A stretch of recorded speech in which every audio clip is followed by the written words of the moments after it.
All right, so everybody. So yesterday we led by saying, or we ended the year saying, "Let Him go and let God."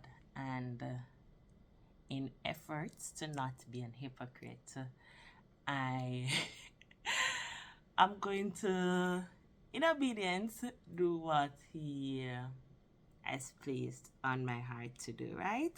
So I guess in a sense, the first official video is a testimony. And if you see me looking down, I have notes. I'm a writer. I tend to write out my thoughts whenever I'm meditating. I just start writing. So when you see me looking down, that's what I am looking at. So, all right. So that is the testimony. And I'm reminded of Revelations where it says that we overcome by the blood of the Lamb and the sharing of our testimony. And that's one of the things when this channel was given to me. That's one of the things that God wanted to be on it. Individuals sharing their testimony.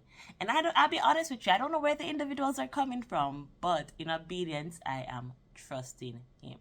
So before I get started, let me first say Happy New Year to everyone watching this. Wishing you all the best for the year ahead. Wishing you a year filled with happy memories, a year filled with growth, a year, an unforgettable year, a good year for everyone. All right, let's get started. So, 2025, I guess we can say was a year. I'm not someone that says a year is a good year or a bad year, right? Because as long as there is growth in some sense, especially spiritual, then to me, in a sense, it's a good year. So I'll say 2025 was a year.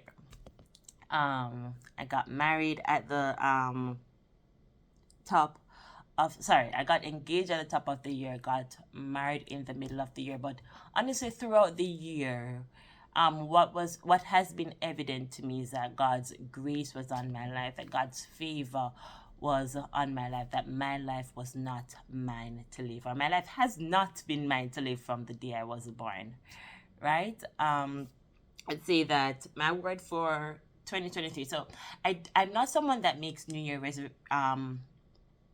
what's the word? I'm not someone that makes New Year resolutions. Instead, I tend to try to spend time with God, especially towards the end of the year, to know what word He's given me for a year. So one of the words He had given me for 2025 was shift, and I never truly got what that meant until I went through 2025, right? So remember I said that, all right, I got engaged at the beginning of 25. I got engaged January 2025, got married June 2025. There are people that I would have been closer to before 2025 that throughout 25 we're not as close. Not there's malice or anything like that, but we're just not as close for one reason or another. I had realized that some of these relationships that I idolized them in a sense, right? Oftentimes when we talk about idols, we just think about like the gods that you craft out or stuff like that. We think about other gods, but the reality of it is some of the relationships we have, they end up being idols, because when certain things happen, I would run to these relationships before I went to God. If I had a dream, I'd run to some of these relationships before I ran to God, and so on. So it's almost as if that person's voice was so much louder than God's voice, right? And I looked to these people for guidance many of the time instead of to God. So when He said shift, He indeed meant a shift in relationships as well. So people that I was close to, some of them I'm no longer as close to, and some of the people that I wasn't as close to, He has brought those people in my life. Friends that I was close to probably growing up. A perfect example, I have a friend now that we grew up together.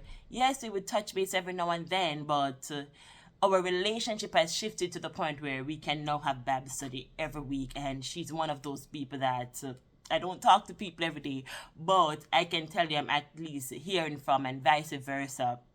at least once a day, just checking in and everything like that, right? Um, Other than that, got married.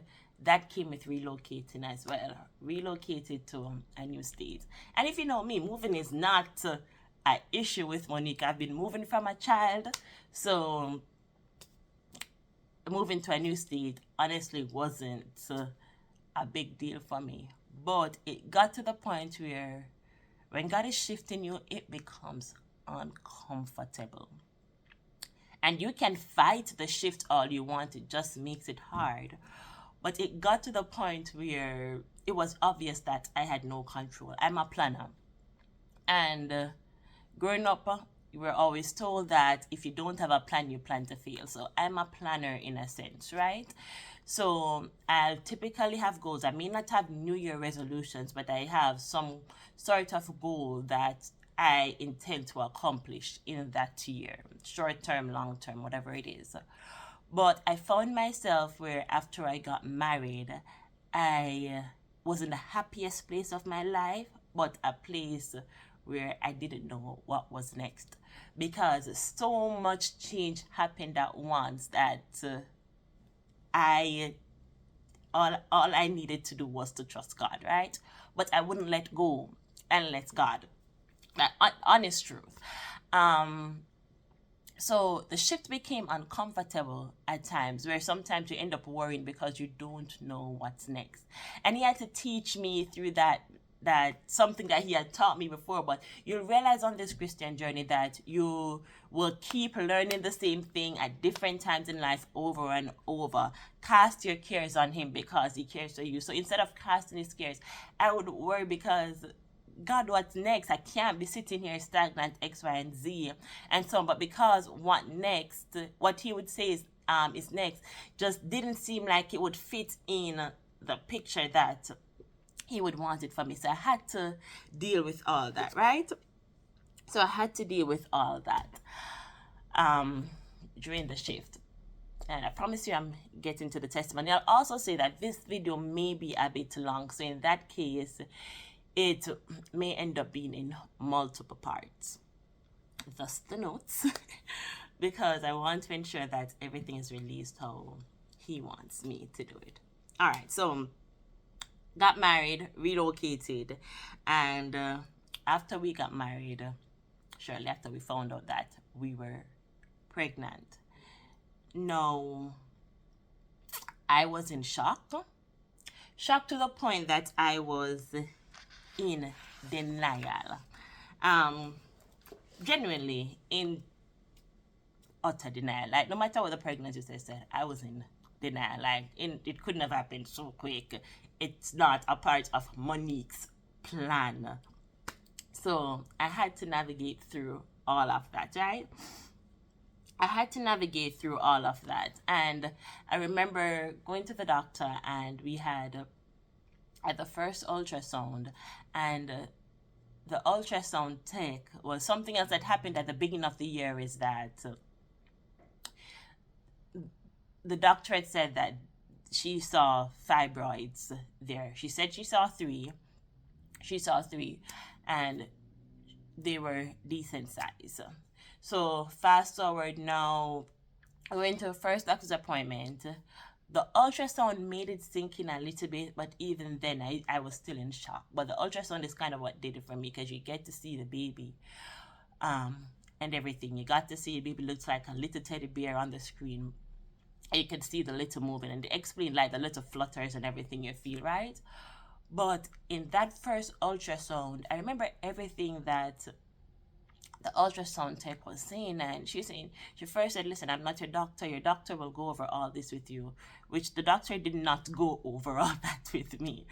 But she said the doctor will go over all this with you, but yeah, and we were literally just talking. It wasn't like a down moment. She wasn't trying to make me sad or anything like that. She was just literally telling me these are some of the things you can expect because of what we're seeing. And she's like, all right, so did you know that the fibroids are there? I'm like, well, the doctor did say that before. She's like, all right, so yes, what I'm seeing, there are multiple fibroids there, and one is as big as, I think she said 5 centimeters or 6 centimeters. Honestly, don't remember at this point. I think she said 5 centimeters.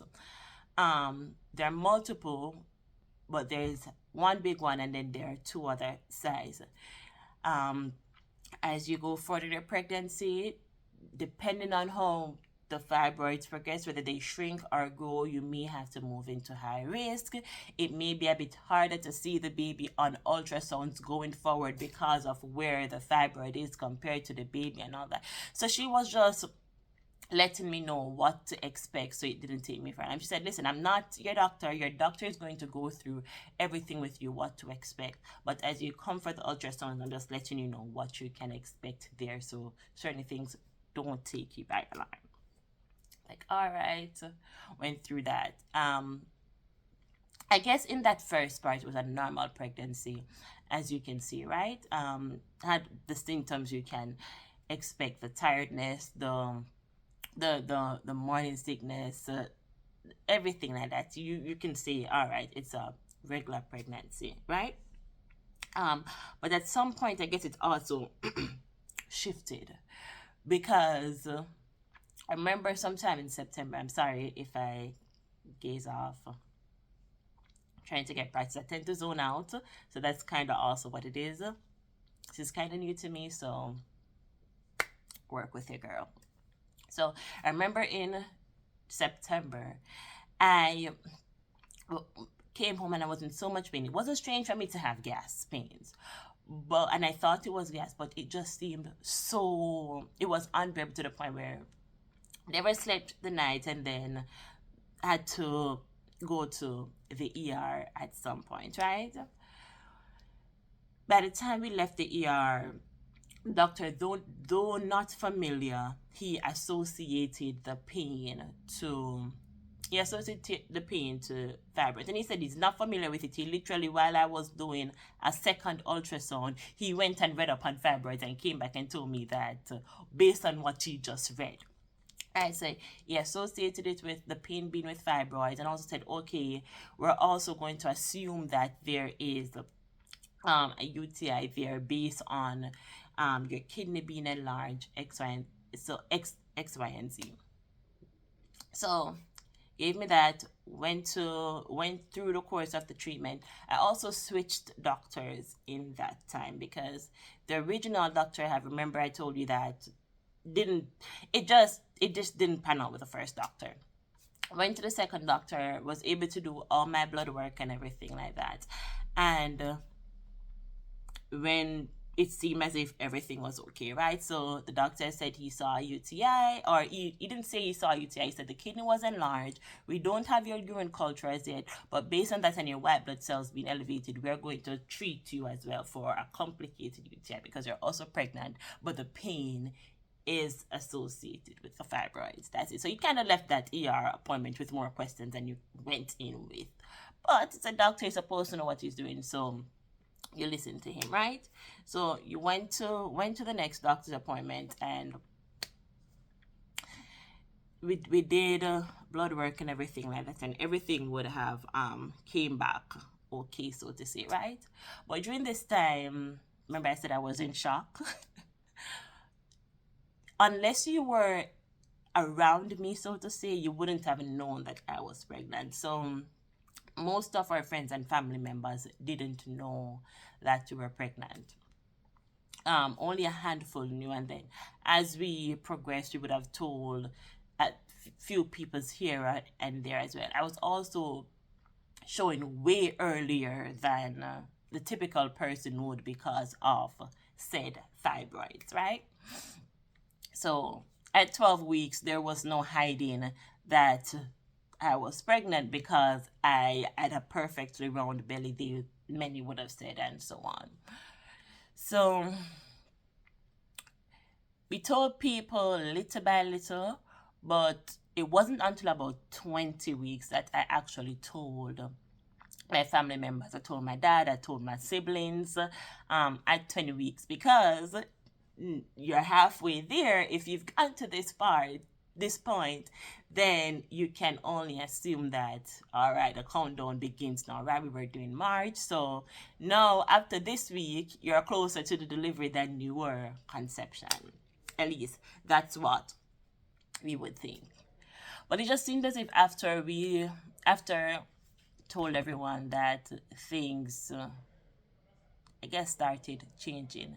I remember going to that 20-week appointment, and the midwife was listening to or trying to hear the heartbeat, and we heard a faint heartbeat. When I asked, she said that it's because the baby is far from the Doppler, and that's what she said. So you take it. She answers any questions you may have. I felt the baby moved one, like a strong move once, but didn't feel strong moves after that at that point. And she told me that yes, it's normal, everything like that. And but it just seemed as if things change. Now going into that 21 weeks, I remember 21 weeks I was extremely busy with work and everything like that, right? But there were days where I wasn't in pain. So to me, that felt good. Up to that point, I was like genuinely in pain. And because you've never been pregnant before, you assume that all this is normal. So in pain sometimes to the point where you can barely walk. I had terrible, terrible, terrible gas pains. And it got to the point where I started calling anything that happened a superpower. So when lightning crotch set in, I'm like, all right, another superpower came in, and that's how I navigated through it, right? Because it's mind over matter. You know, based on the Bible, that there's life and death in the tongue. So to me, I was speaking life. Whenever I said I was okay, I was trying to convince myself I was okay. But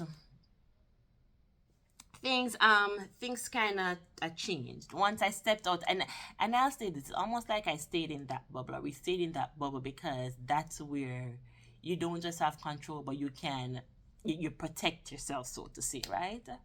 And it's almost like the moment we stepped out of that bubble is like, all right, things started changing again. So I remember I came home a Friday night. It was November 14th. Came home and I did not feel well. I remember I said the 21 weeks that was very busy. Um, I do sales, so we had a sale. I had a sale bits at work where I had to plan for that and everything like that. Sales bits, if you don't know, it's you going out in the community to businesses, everything like that, trying to let your presence be known, trying to get new business. Now it's a lot by itself, but when you're also pregnant, it's even more, right? And I remember by the Friday, I went. The Friday I was at work. Like I genuinely could hardly walk.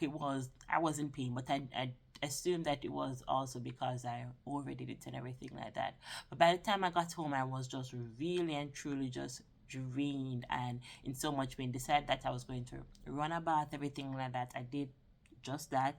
Started falling asleep in the bath, so I got up, took a shower. My husband was going to bring home dinner for the night, so I just went and laid down. And I was feeling pain on and off, but based on what I read up, it says that it's not strange for you to start feeling Braxton Hicks early on. So, as I said, I was tired. So I was literally falling asleep as well.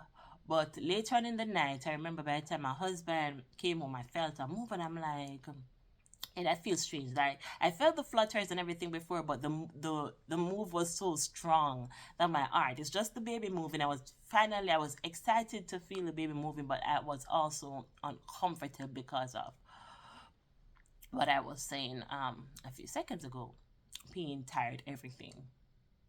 So I'm like, no man, this just feels strange. No, yes. So remember with all that, end up going to bed and everything like that. And I remember later on in like around 5 in the mornings, like I felt something in my lower abdomen. I didn't know what to explain, but I was able to go back to sleep. Went to the bathroom. When I wake up, it's like something was down in my lower abdomen.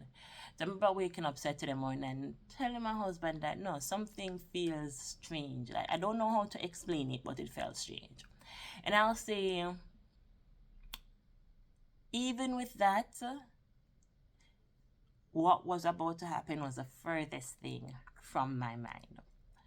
So I told him I feel strange. I don't know what it is, but it just doesn't feel, I don't know, but we had our second trimester ultrasound the following week, and because I felt movement the night before, I'm like, all right, maybe it was me.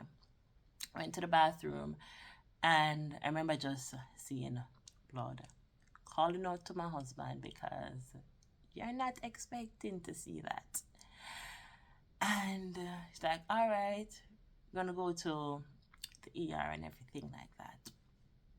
We got ready, and I'm cutting it short because still navigating through it, but yeah. Went to the ER, and I remember when I got to the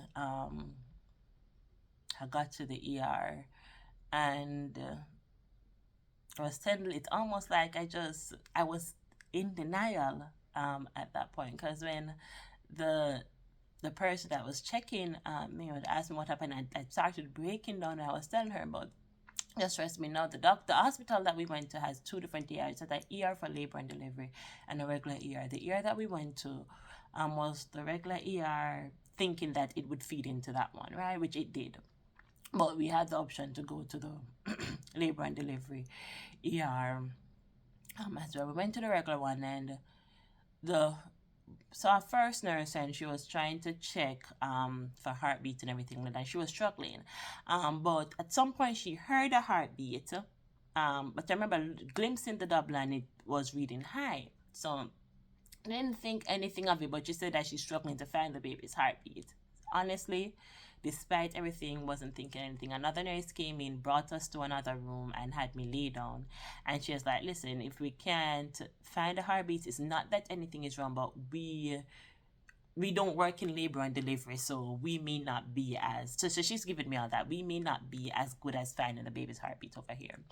And I remember how she searched, she held the Doppler closer to her face so that we in a sense couldn't see what it was reading. And heard a heartbeat, a faint heartbeat.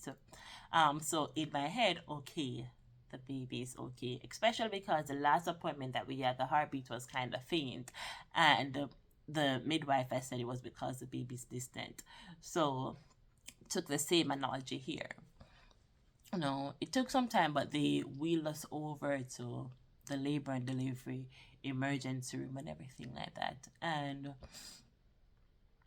I remember when I was sitting in the hall, waiting for them to come with the wheelchair and everything like that. I'm just trying to talk to God. Just, God, please let everything be okay, and all of that, right? And remember when we went over there, we got into our room and everything, and at some point, the pain, I just had a I don't know. I just had this pain where it's stuck me in my tracks, where I couldn't even ask for help. My husband was in the room with me, and he ended up calling for help. And when the doctor and the nurse came in, like, I was literally in tears with how much pain I was in. And the plan was to get an ultrasound, but because of how much pain, they were trying to move fast. It's like, all right, we'll do a vaginal examination and everything. And nothing would have prepared me for when she did the vaginal examination, what was going to come from that, right? She did it, and she said that you're in the process of miscarrying. And I promise you, when she said that, like, we broke down at that point. But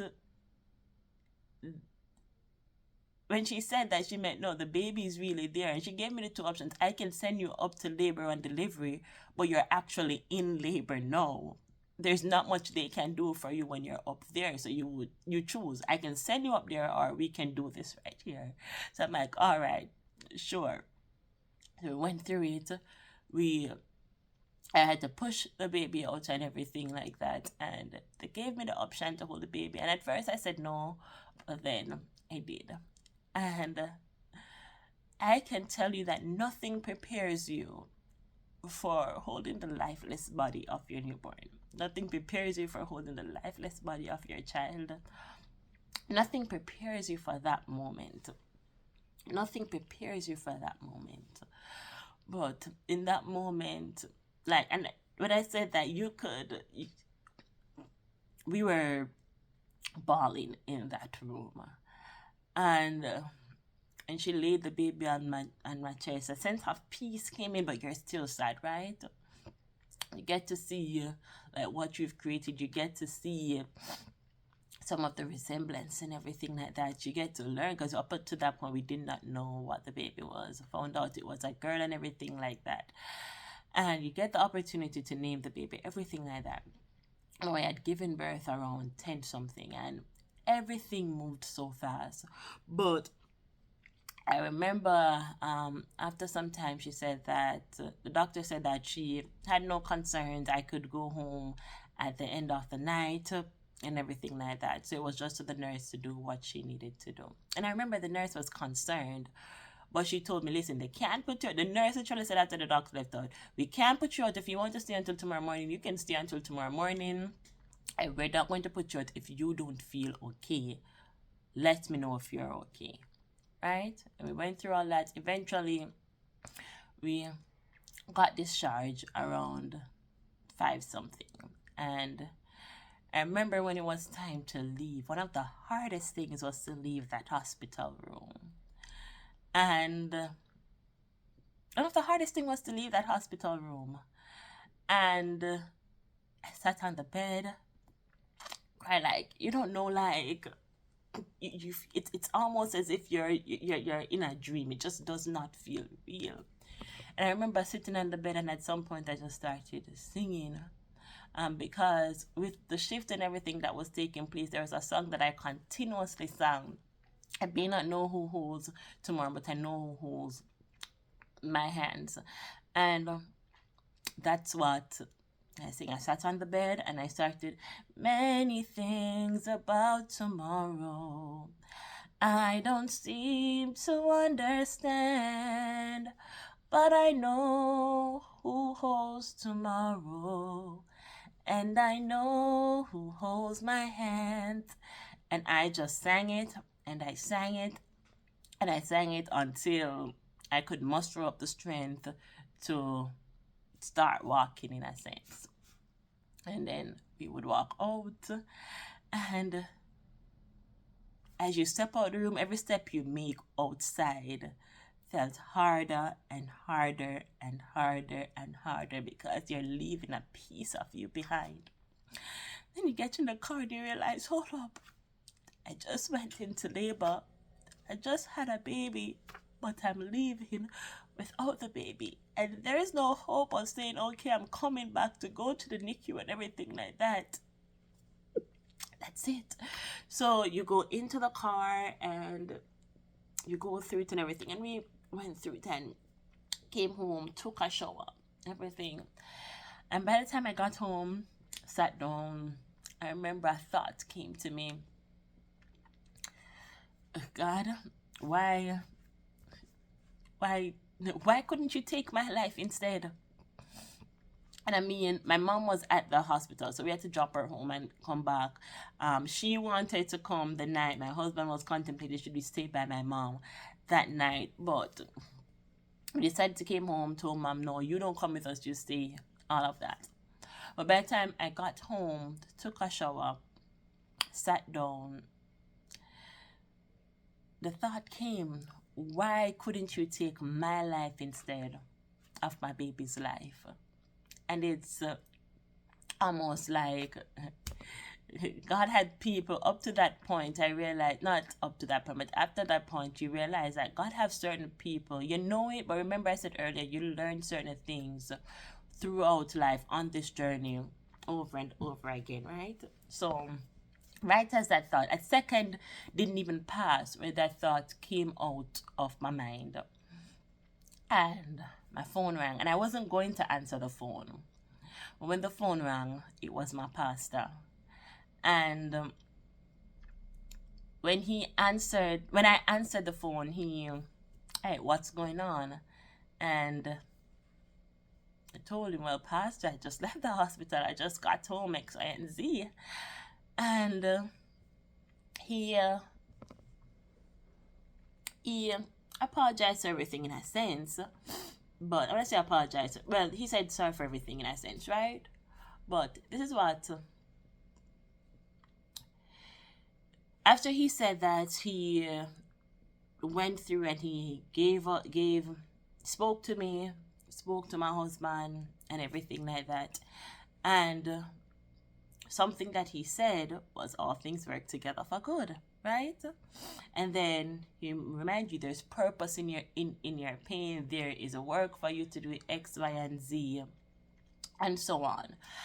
So I went through all that, and he prayed for me and everything like that, prayed for healing and everything like that. And it's like, things are starting to shift. But in that moment, it's almost as if God knew that that thought was going to come, so he sent someone that was going to help in that moment.